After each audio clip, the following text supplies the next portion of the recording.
Good morning. Today, my voice is left. I don't know where to go find it. So I'm going to read to you anyway. I'm going to try my very best. I hope you can hear me. I'll try to speak loud enough that you can. But today's story is really silly and funny. And we read a similar story to this before, and it was called, what was it called? Remember? It wasn't called Christmas Moose. I think it was called Moosetache. And the reason why it was called Moosetache is because it was about a moose who had a big mustache, or a moosetache, and he ended up turning himself into a Christmas tree because he could not find a Christmas tree. And the Christmas tree that he made himself into was his mustache. They wound it around and tied it in different places so that it would look like a tree and they could decorate it. And so it was a pretty cute story. But I think this one is supposed to come before that one, but I had never had it. So when I picked it up, I thought I would share it. This one is called Moosetache. Oh, uh-oh. What is that thing? It's kind of like it's a shaver, you're right. I don't know. But this is the plug-in kind, and this is like the big one that you use to get hair off, like what you shave heads with and stuff. So I don't know what they're going to use it for. Let's find out. Oh my goodness, look at the comb is broken in his mustache. The scissors have a face. And look at the brush. The brush is like, help me. Oh dear, I wonder what they're going to do. Look at his mustache. Moose had a problem, a horrible, hairy, prickly problem. It grew right below his nostrils and just above his upper lip. A moosetache. Now, not a few spare hairs or shy little stubble, no mere weak wandering whiskers on the upper lip of this moose. No, sirree. Moose had a big, bushy, bristly, mighty mustache. But a mustache that was a burly, surly, mangy mess, and it itched a lot. Sure, he plucked and he tweezed, he even clipped, snipped, and teased, but his combs were still cowards, and his brushes rebelled. His scissors simply surrendered. Look at the white flag. That's the flag of surrender. It's funny. Moose was in a frizzy tizzy. The moose-stache was completely crimping his style. He was a great hoofer, but he could barely bop and hip-hop with a moose-stache going flip-flop. He gets tangled up when he's trying to dance. He was a wonderful chef, but he simply could not flambe his souffle with all of those whiskers in his way. And he was a daring skier, but how could he downhill race with the mighty mustache blowing in his face? Moose had to do something, and soon. But what?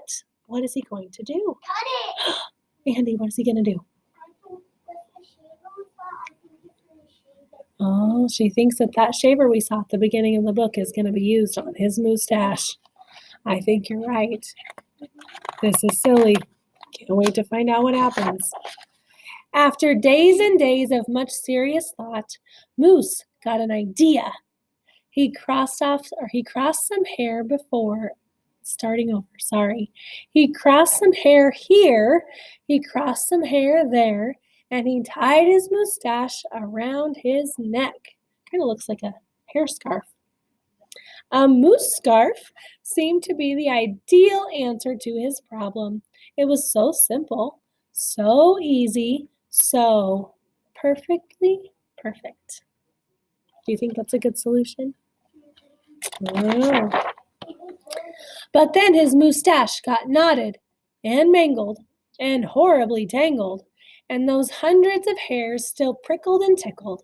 Worse, Moose could barely take a breath with all that mustache wrapped around his neck. So Moose untied, unwrapped, unknotted, and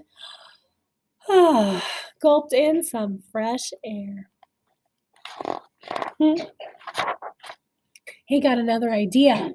He parted some hair this way, he parted some hair that way, and he heaped all that mustache on top of his head. Moustachioed antlers seemed to be the ideal answer to his problem. It was so simple, so easy, so perfectly perfect. Until a squadron of squirrels and one very nosy gopher moved right into the Moose Motel. They huddled and hoarded, furrowed in and burrowed out. Needless to say, it became quite crowded up there on Moose's head, and heavy and messy.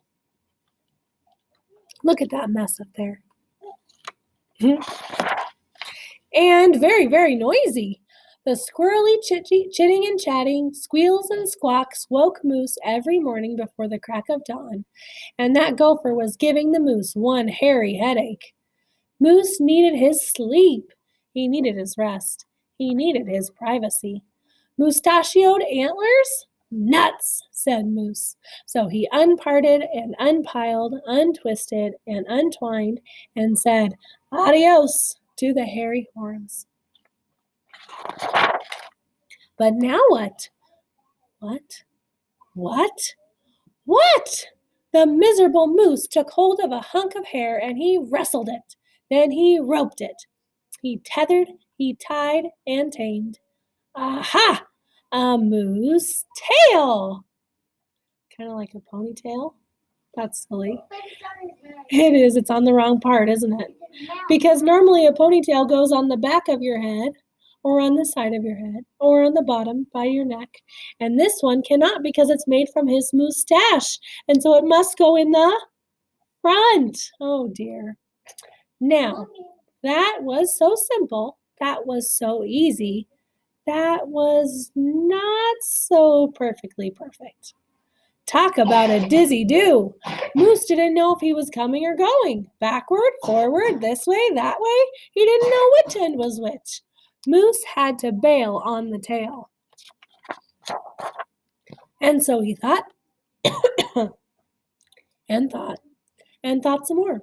But no other idea was a worthy winner. Braids were a bother. A moustache sweater? Too sweltering. Net? Not. Poor Moose. His problem was truly terrible, unbearable, just downright sad. He felt so alone. He didn't know what else to do. I think that solution's pretty good. But don't you think that would work? I think the net solution was the best one yet. Oh, I think we're getting to that point.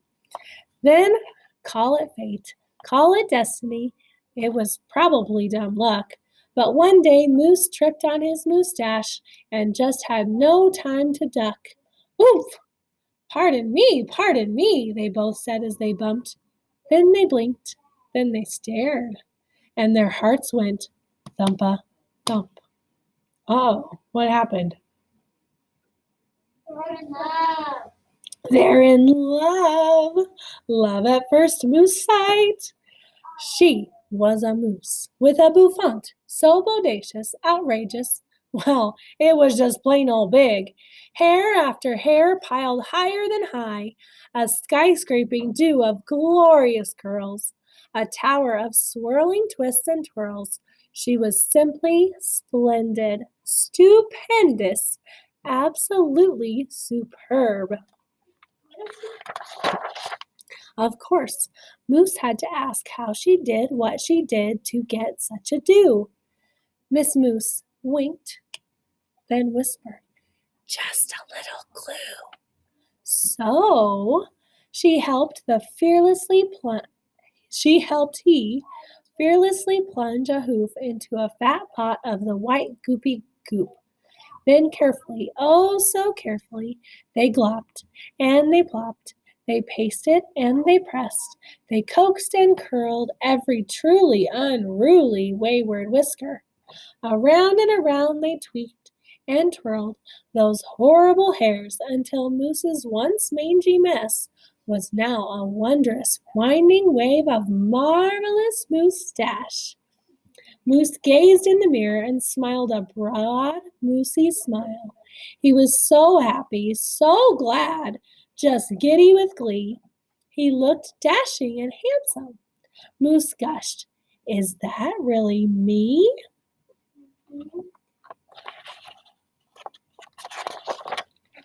With not a care for one hair, the moose pair boogied and bopped. They skied downhill, even uphill, and their cooking was hot, hot, hot. Look at his mustache. It's so great. It looks like ice cream, an ice cream cone. So, of course, it wasn't long after that moose and his moustache and his beautiful bride fox trotted and tangoed and waltzed down the aisle. Good hair days, bad hair days. They vowed to love and to cherish, and with hearts heaped with love and pots filled with goop, they both sighed, I do, glue, and promised never to part. It was so simple, so easy, so perfectly perfect. And it stuck. There's their honeymoon at Niagara Falls, and then there's their first little moose baby. There's another moose baby, but I think it's the same one. And then there they are. Maybe they have 3 kids? Are those the 3 kids? Maybe so. That's pretty cool. That was a cute story, and I'm so glad that we read it together today. Hopefully, I'll have my voice back the next time we read together, and we will see you again soon.